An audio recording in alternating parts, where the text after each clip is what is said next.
Good morning, or good afternoon.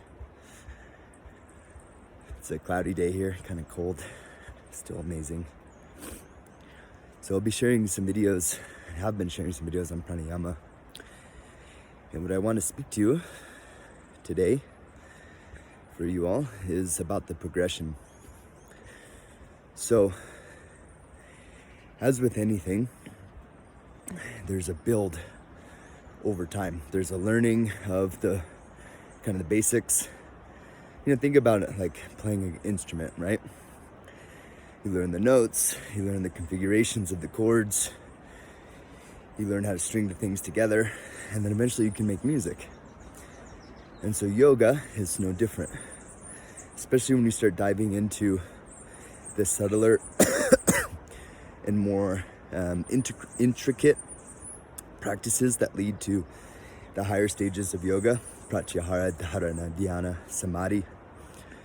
These stages of yoga that are kind of the point of our practices, where we are led to an experience and not a cognitive understanding of yoga, for example, right? Because we talk about the definition of yoga being union, or to yoke, or to bring together, to unify. These are just some of the definitions that you may have seen, but they remain concepts until there's an experience. And so with pranayama, as we're developing and enhancing our relationship to the life force, the energy that's flowing through us and between all things, this is a pattern, this is a flow of it's the current of life. And like I said, it's flowing through us, between all things.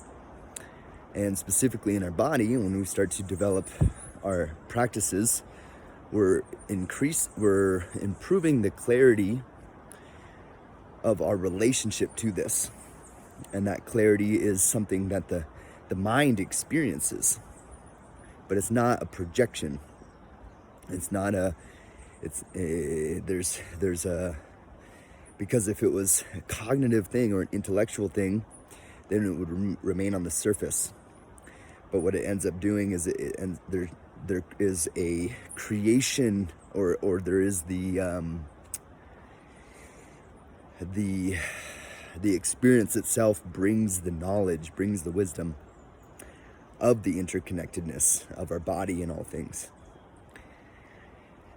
And so this is important to note, because we are systematically progressing our breathing practices over a period of time, so that there's this gradual opening in the nervous system, and also the subtle body, the subtle nervous system, the little, they're called nadis in Sanskrit. These are the rivers. Nadi means river. And they're like little tubes of consciousness. They're like the flow of life that's within us.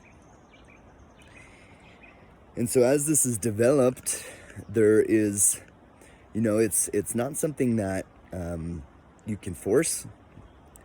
It's very much like tending a garden over time.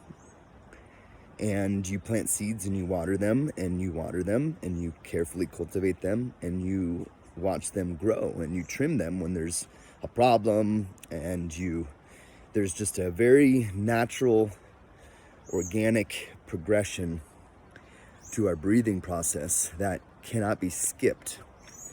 It just can't be skipped. There's steps.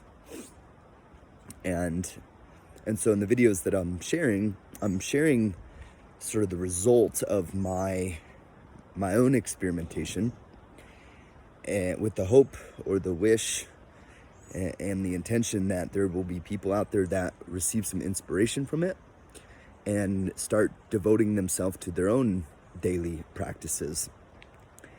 And with this daily devotion to practice, it's not something that you have to spend that much time on.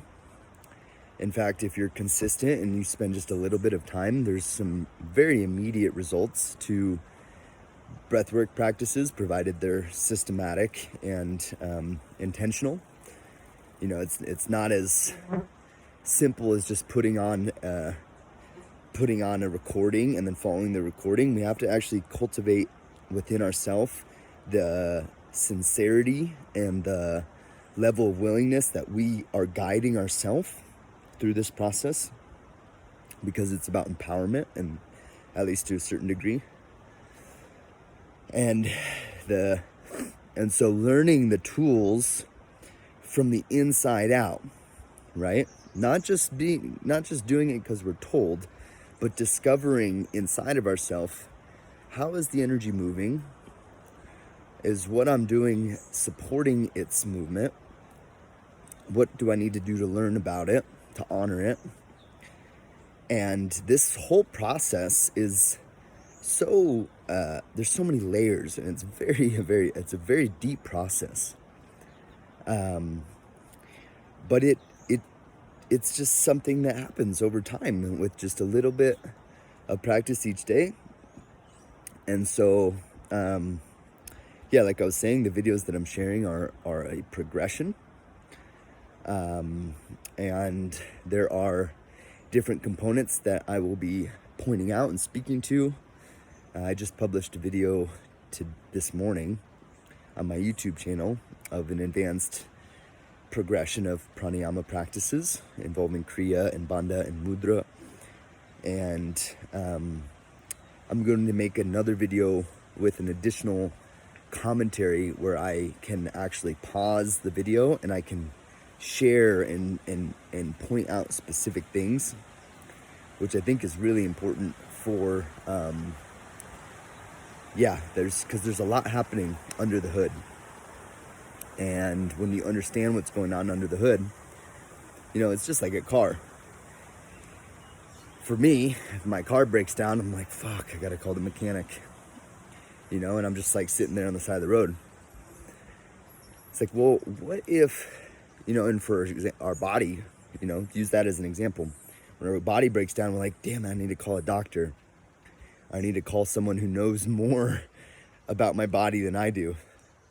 It's like, well, what if I knew how to pop the hood of my car and identify what was wrong just by looking, you know, and having the understanding,